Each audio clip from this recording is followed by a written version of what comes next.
Assalamualaikum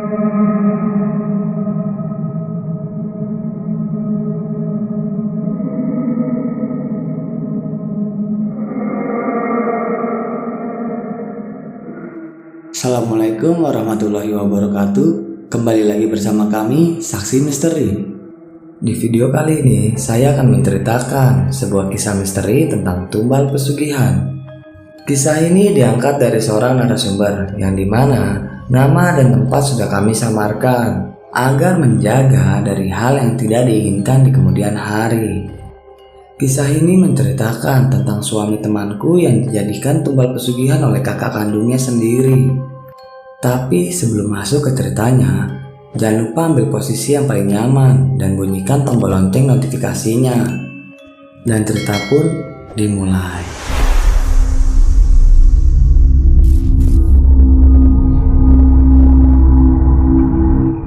Sebut saja namaku Nur. Walau terbilang dari keluarga kaya raya, aku lebih memilih menikah dengan Mas Tulus yang dari keluarga sederhana. Dulu keluargaku begitu menentang hubungan kami, tapi lama-kelamaan akhirnya mereka luluh juga. Apalagi ketika aku melahirkan anak laki-laki dambaan keluarga.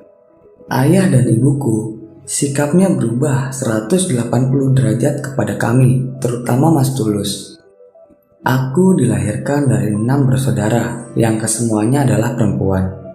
Semua kakakku telah lama menikah dan hampir semua anaknya adalah perempuan. Hanya satu laki-laki dari kakakku yang nomor 2, tapi belum genap 5 tahun usianya. Ia harus mengembuskan napas terakhir karena kecelakaan. Sedangkan suamiku hanya 3 bersaudara. Dia anak nomor 2. Kakak pertamanya telah sukses menjadi pengusaha rumah walet, dan adiknya sementara kuliah. Kesibukanku sehari-harinya membantu Mas Tulus berjualan bakso. Tetapi entah kenapa, sudah seminggu ini dagangannya hanya laku sedikit. Walau jam sudah menunjukkan pukul jam 11 malam lewat.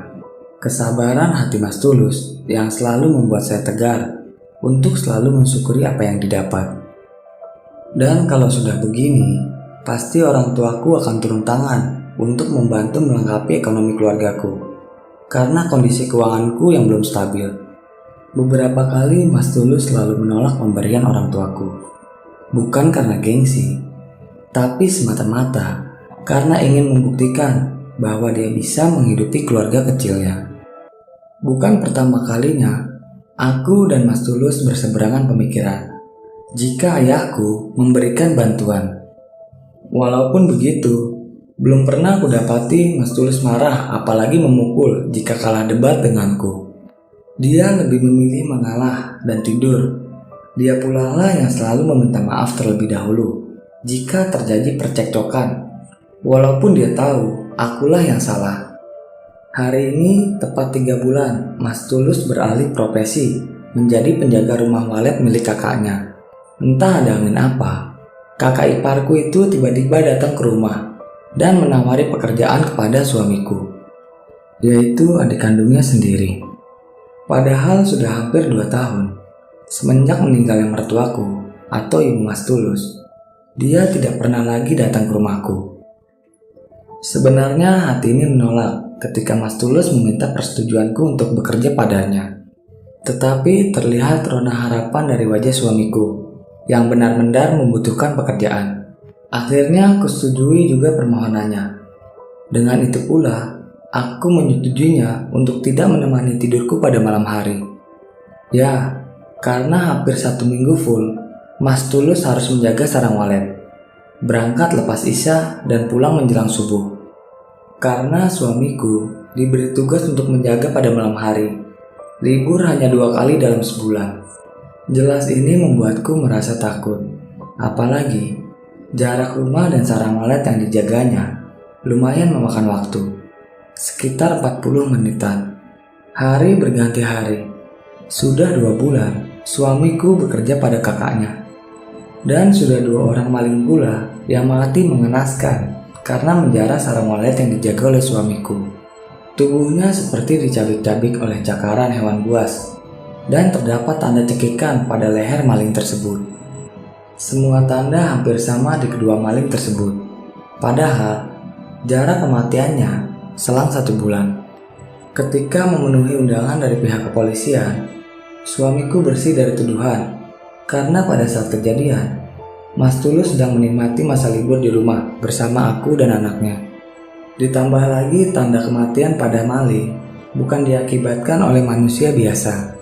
Dan tiba-tiba malam itu Mas Tulus berbicara kepadaku, "Nur, Mas mau berhenti saja dari pekerjaan ini." "Loh, kenapa Mas?" jawabku spontan. "Ini pasti bukan masalah gaji. Ini pasti ada masalah lain. Bukan pula masalah cueknya kakak iparku itu. Karena semenjak suamiku bekerja padanya, ia selalu ramah. Gaji suamiku pun terbilang lebih. Bahkan kakak iparku itu sering memberi kami hadiah, terutama pada Kolis, anakku." Belum selesai lamunanku, Mas Tulus melanjutkan ucapannya. "Aku tidak betah di situ, Nur. Hampir tiap malam Senin dan Jumat keluar suara-suara aneh dari beberapa rumah walet yang Mas jaga."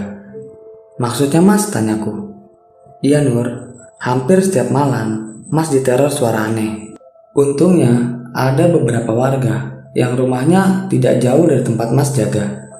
Kadang datang menemani, kadang pula Mas yang ke tempat ronda, sekadar untuk menghilangkan rasa takut dan bosan." Terjawab sudah apa yang aku pikirkan. Memang benar beberapa rumor yang berhembus. Daerah tempat suamiku bekerja terkenal angker. Sudah banyak warga yang tunggang langgang karena melihat penampakan aneh. Apalagi menurut penuturan Mas Tulus, di salah satu gedung walet yang dijaganya, sering berdiri makhluk tinggi cungkring dan berbulu lebat, yang ketika berdiri melebihi tingginya gedung walet itu. Dan Mas Tulus juga mengatakan pernah memasuki sebuah kamar kecil di dalam gedung walet yang sering ditampaki makhluk tinggi itu. Sebenarnya itu kamar larangan yang telah diwanti-wanti oleh Mas Hendra untuk tidak siapapun memasukinya. Karena penasaran, Mas Tulus coba selidiki. Di dalamnya tidak terdapat hal aneh, hanya beberapa tempat dupa, sesaji, dan bekas bunga yang berserakan di lantai. Padahal biasanya ruangan itu selalu terkunci rapat. Tapi entah kenapa malam itu tidak terkunci, ucap Mas Tulus sambil membenahi posisi duduknya. Dan tanpa sengaja, Mas Hendra memergoki Mas Tulus saat keluar dari ruangan tersebut. Wajahnya terlihat datar, seperti hendak marah tapi tertahan. Tapi kemudian, Mas Hendra tersenyum kepadaku, seperti senyuman kebahagiaan. Apapun maksudnya, Mas tidak mengetahuinya.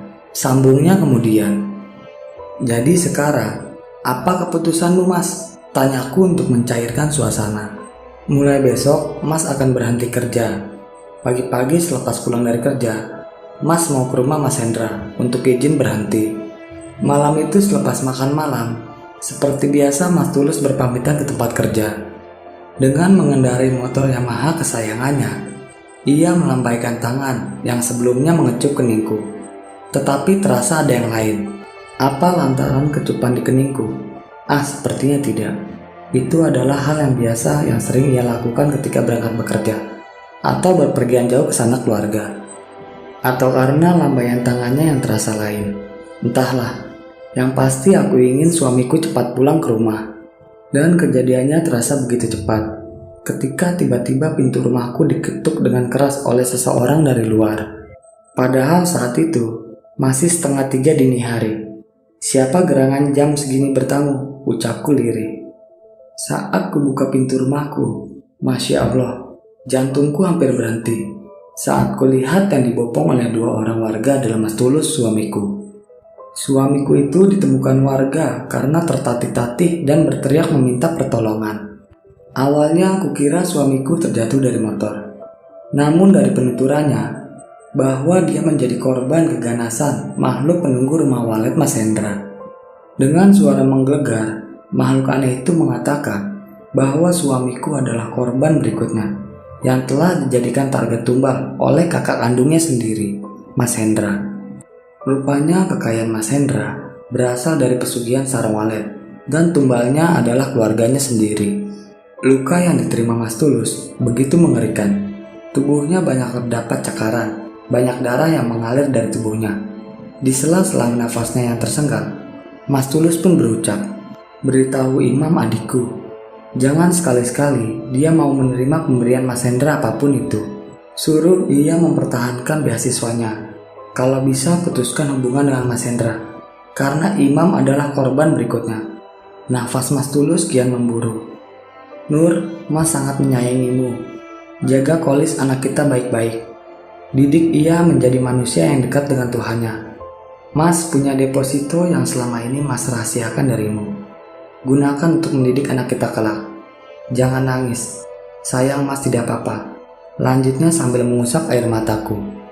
Rasanya aku sudah tidak bisa berkata apa-apa lagi. Hanya air mata yang terus menetes.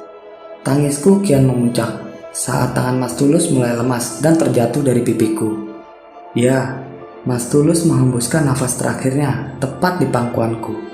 Dan hari ini, tepat 1 minggu pasca meninggalnya suamiku, yang bertepatan pada hari ulang tahun pernikahan kami.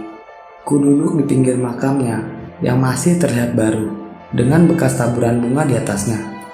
Selepas kubaca Yasin, dengan darayan air mata, kubisikan kata-kata tepat di nisannya.